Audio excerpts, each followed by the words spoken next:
घरी जेवूया.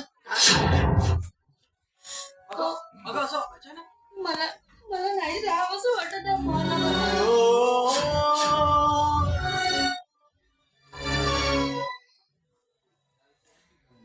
नाही सावित्री नाही. अगं आपण गाडी घ्यायला योग्य नाही. अगं किती आतुरतेनं आपल्याला करणला इथं आणलं का?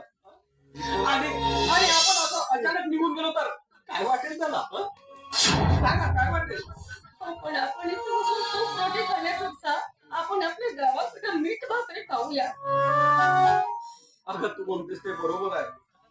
पण पण अगं त्याच्या सुखाने चाललेला संसार असं उद्ध्वस्त केलं उघड्या डोळ्यानं पाहणं परवडत. रचना किती चढते हो. तुम्हाला मग एवढं कसं सहन करून घेताय तुम्ही? अगं फक्त आपण आपल्या खरंसाठी सहन करू. अगं आपल्याला किती दुःख झाले ना तरी आपण ते सहन करायचं. अगं पण आपला करण जर आपल्या समोर आला ना अगं तर ते दुःख आपण लपवायचं. त्याला काही ठाऊक होऊ द्यायचं नाही की रचना आपल्याला छळतोय समजू शकतोय. आणि आपण त्याच्या समोर अगं हसत मुखाने उभं राहायचं. आपल्याला कळतंय का म्हणाय की आपल्याला इथं किती त्रास होतोय म्हणून. माझ्याशिवाय नाही जमणार. मी नाही सहन करू शकत एवढं. काय जमणार नाही? अगं आपल्या स्वार्थासाठी आपल्या करंच्या सुखात चाललेला संसार आपण उघड्या सोडून निघून जायचं नाही. तुम्ही असं बोलू नका.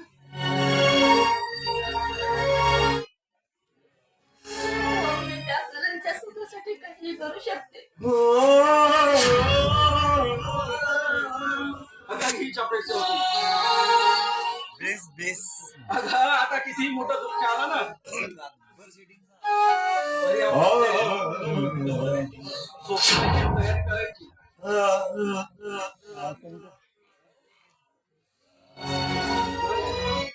काय सांगता?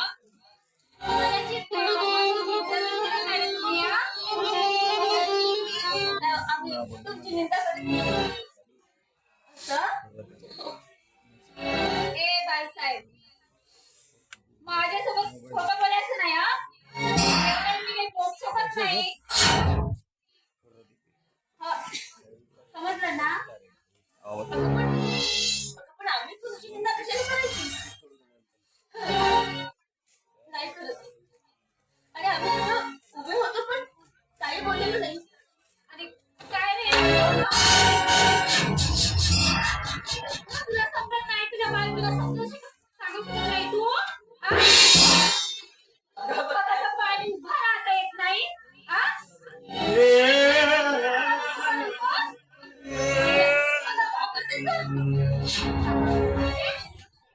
माझी निंदा करताना तुम्हाला लाज नाही वाटत? बघ ना. अगं बघ कसं रेंगतो इकडे गणपती बघ ना.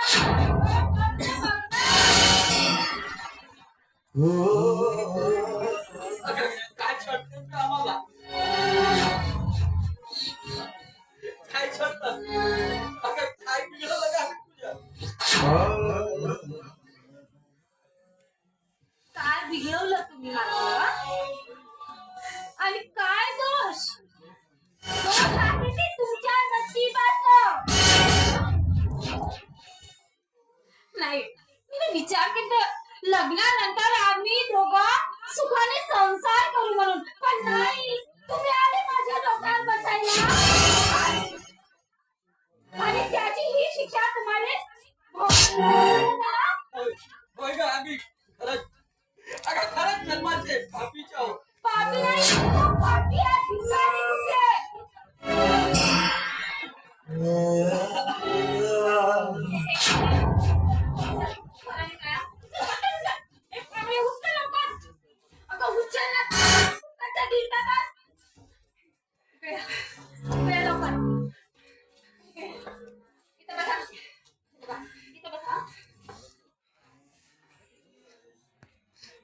बस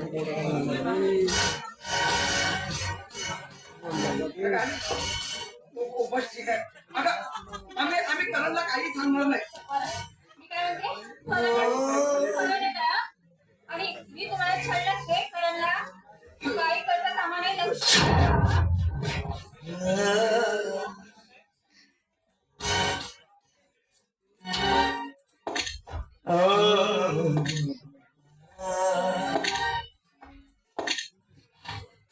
दादाबाई नमस्कार करतो.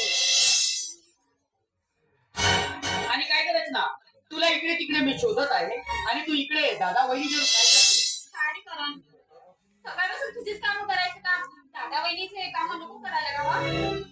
अगं दादा वहिनीचे तर काम करायलाच हवे ग. अगं रचना, त्यांना खूप सुखात ठेवायचं आहे आपल्याला. अगं तुला माहित नाही, त्या दादाचे आणि वहिनीचे माझ्यावर खूप उपकार आहेत ग. त्यांचे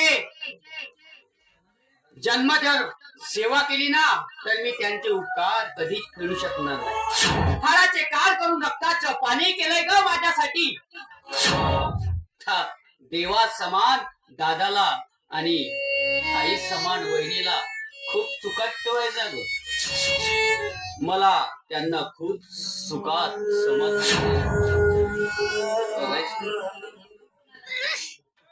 काय काय म्हणालीस? करण काहीच नाही म्हटलं. नाही म्हणजे तुझ्या दादा वहिनीचं सुद्धा तू मला असं मी तुला असं कधी म्हणालो का? अगं दादा वहिनीची सेवा करायलाच हवी. विचार ना विचार भाऊबांना विचार किती सेवा करते काय हो भाऊबाई? अरे आम्हाला इथं काही कमी पडू देत नाही बघ. खायला नुसते काय का? कामाला हात सुद्धा लावत नाही. खरंच ती आमच्या शेवीमध्ये लागून असते दिवसभर. खूप काळजी करते ती आमची. ऐकलं तर तुम्ही आता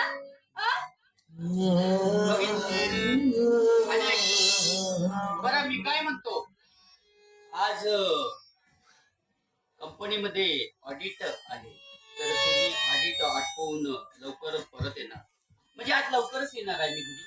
तर दादा वहिनी मी काय म्हणतो, आपण मस्त पैकी कुठेतरी फिरायला जाऊ. आपण फिरायला नाही गेलो. अरे हो. आणि रचना माझं ती फाईल आहे ना, ती बरोबर ठेवून दिसेल. येतोय.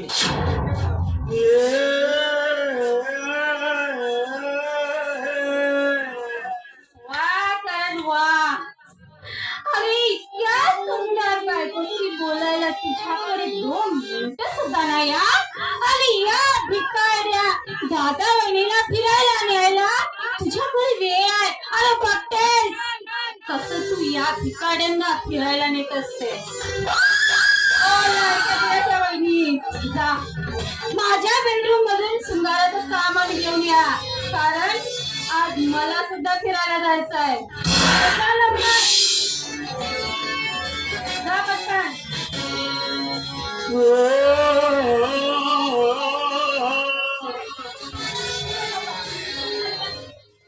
खाली बस. खाली बस पटकन. अरे बस ना.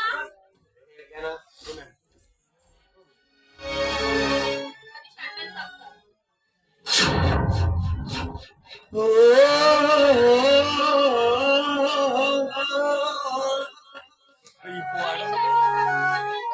ओय बापू वाढो.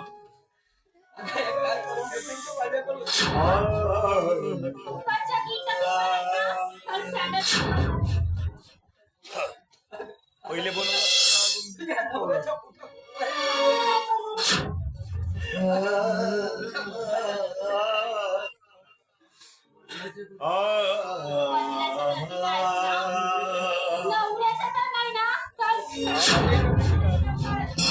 आवाज कमी केला. खूप खर्च केलेला मिळतो का तुम्हाला? असं नाही सॅंडल साफ कर. ए भवानी तू काय बघतोस तर?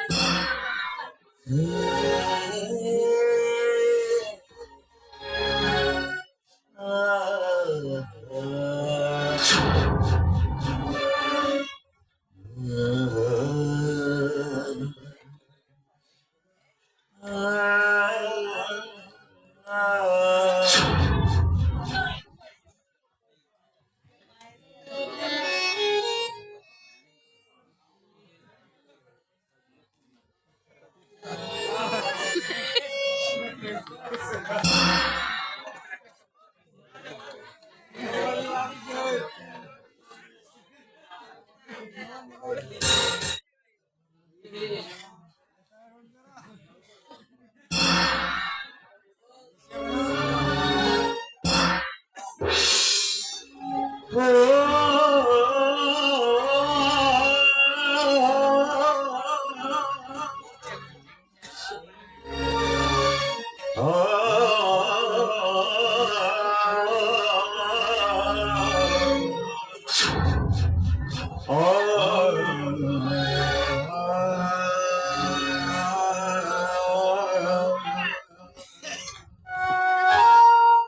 मी आज खूप सुंदर दिसत आहे रे का? है ना? माझ्या मैत्रिणी मला फोन की नाही खरंच जाणतीलच. कारण माझ्या जाऊबाईने माझा मेकअप केलाय. जाऊबाई आरसा दाखवा. वाव.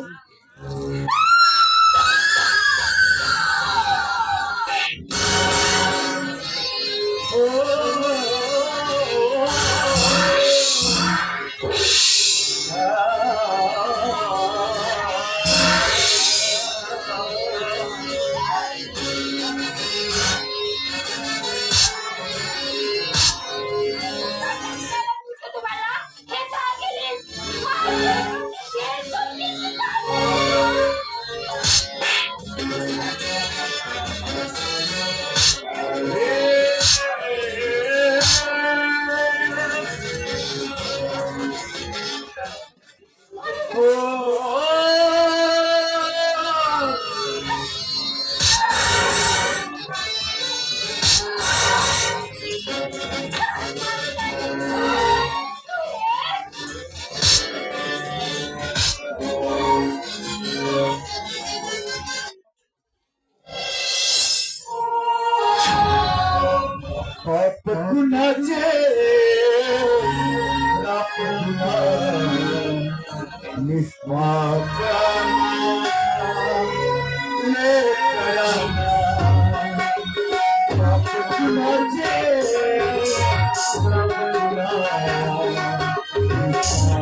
गुणाचे